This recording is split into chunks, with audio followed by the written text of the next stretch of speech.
What if I told you that biblical discipline isn't about punishment? It's about love.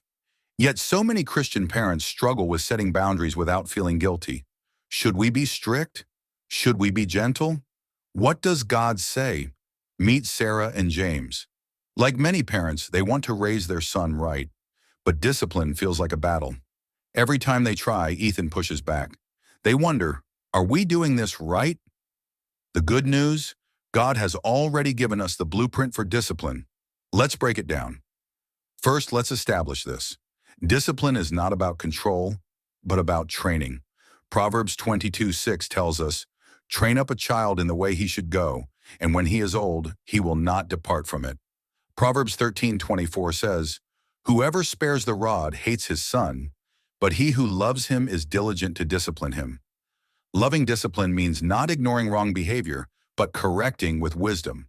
Hebrews 12:11 says, "No discipline seems pleasant at the time, but painful. Later on, however, it produces a harvest of righteousness and peace." Discipline shapes character, even if it's uncomfortable at first. Ephesians 6:4 says, "Fathers, do not provoke your children to anger, but bring them up in the discipline and instruction of the Lord." God calls us to correct with love, not frustration. In today's world, many parents struggle between being too harsh or too permissive. Some say, let kids express themselves without correction. Others enforce strict rules with no grace. But biblical discipline is different. It is loving, firm, and centered on God's wisdom. Practical biblical discipline strategies. 1. Set clear boundaries. Proverbs 29:15. Children need structure. Make expectations clear. Example, a parent explaining screen time rules and following through.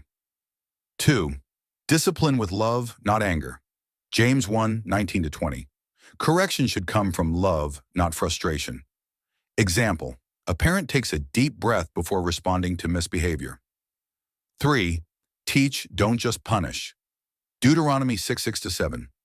Discipline isn't just about stopping bad behavior, it's about shaping hearts.